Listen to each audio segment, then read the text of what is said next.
जादुई आम का हेलीकॉप्टर। सुबह सुबह रवि अपने घर में चिल्लाने लगता है।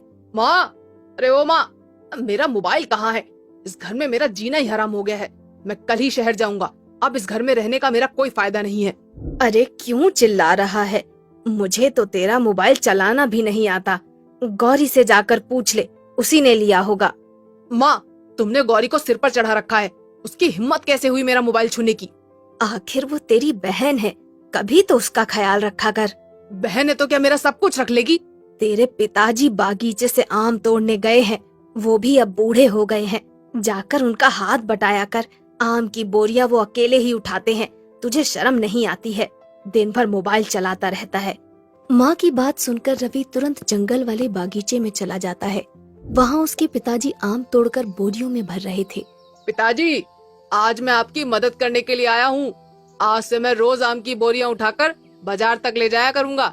आपको ज्यादा मेहनत करनी नहीं पड़ेगी। अच्छा हुआ बेटा जो तुम आ गए। मैं भी अब बूढ़ा हो गया हूँ, ज्यादा वजन नहीं उठा पाता हूँ। इसके बाद दोनों बाप बेटे बागीचे से आम तोड़ने लगते हैं। ये देखिए पिताजी, इस पेड़ का आम कितना बड़ा बड़ा है। हाँ बेटा, ये पेड़ बहुत पुराना पेड़ है। मेरे पिताजी कहा करते थे कि ये पेड़ कोई जादुई पेड़ है। इसके आम सबसे बड़े और मीठे होते हैं, बाजार में सबसे महंगे बिकते हैं। उस पेड़ की कहानी सुनकर रवि को बहुत आश्चर्य होता है और वो अपने पिताजी से कहता है, पिताजी, मैं कल शहर जाकर एक नई दवा लाऊंगा, जिससे इस पेड़ के आम और बड़े हो जाएंगे और हमें ज्यादा फायदा होगा। अगले ही दिन रवि शहर जाकर एक केमिकल वाली दवा लाता है और बागीचे में उस आम के पेड़ के पास पहुंच जाता है। रवि जैसे ही उस दवा को डालने वाला होता है, तभी पेड़ से आवाज आती है, रुक जाओ बेटा, ये केमिकल वाली दवा मत डालो, मेरे सारे फल प्रदूषित हो जाएंगे। पेड़ की आवाज सुनकर रवि घबरा जाता है और अपने चारों तरफ देखने लगता है। कौन हो तुम? सामने आकर बात करो। मैं किसी से नहीं डरता। मैं हूँ बेटा, जादुई आम का पेड़, डरो मत।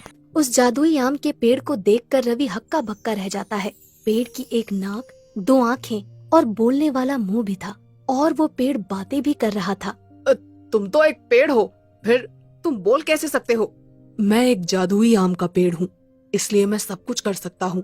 तुम्हारे बाप दादाओं ने मेरी सदियों से सेवा की है। तुम ये केमिकल वाली दवा डालकर मुझे प्रदूषित मत करो। लेकिन इस दवा से कुछ नहीं होगा, बल्कि तुम्हारे आम और बड़े हो जाएंगे। नहीं बेटा, इस केमिकल को मत डालो। इसके बदले में मैं तुम्हें एक जादुई आम देता हूँ। इस जादुई आम से तुम कुछ भी बना सकते हो। इसके बाद वो जादुई आम का पेड़ रवि को एक जादुई आम देता है। जादुई आम लेकर रवि तुरंत अपने घर पहुंच जाता है और अपने कमरे का दरवाजा बंद कर लेता है। मुझे इस जादुई आम को टेस्ट करना चाहिए, क्या पता ये जादुई आम है भी या नहीं। जादुई आम कर दे मेरा छोटा सा काम। दे दो मुझको एक तकिया, ताकि कर सकूं मैं आराम। रवि के इतना कहते ही एक तकिया वहाँ पर प्रकट हो जाता है। ये देखकर रवि खुशी से उछलने लगता है। क्या हुआ रे, क्यों शोर मचा रहा है? कुछ नहीं माँ। रवि जादुई आम लेकर अगले ही दिन शहर चला जाता है।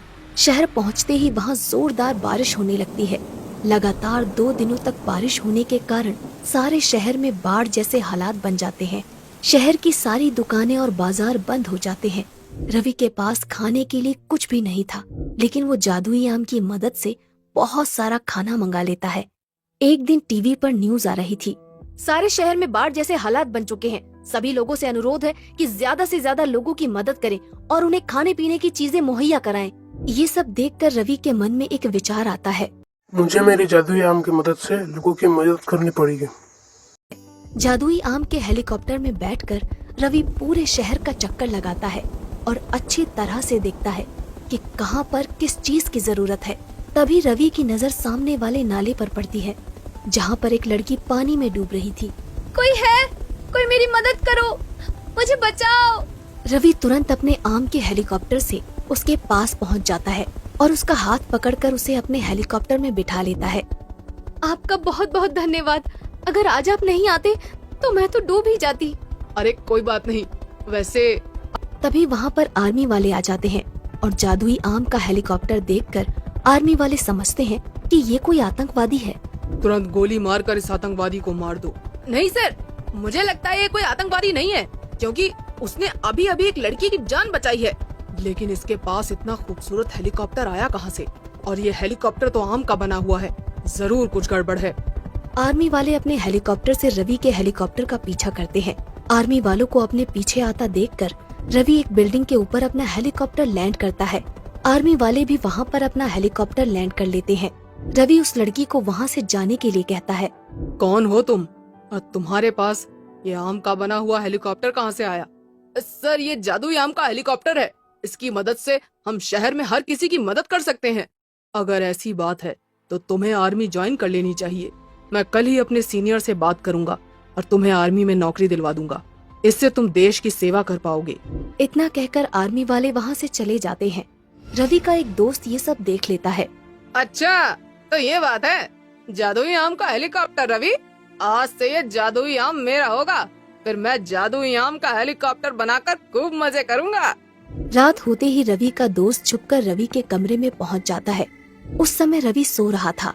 रवि का दोस्त जादुई आम को चुरा लेता है और अपने घर ले जाता है। लेकिन जैसे ही रवि का दोस्त अपने घर की लाइट चालू करता है तो वो देखता है कि उसके सारे शरीर पर फोड़े फुंसियां निकल आई हैं और उसका पूरा चेहरा काला हो गया है। हे भगवान, ये क्या हो गया? लगता है ये सब उस जादुई आम की वजह से हुआ है। मुझे तुरंत इसे वापस करना होगा। रवि का दोस्त दौड़कर वापस रवि के पास जाता है, लेकिन तब तक रवि जाग चुका था। अरे तुम यहाँ क्या कर रहे हो? और तुम्हारे चेहरे पर ये क्या हो गया है? रवि का दोस्त रवि को सारी बात बताता है।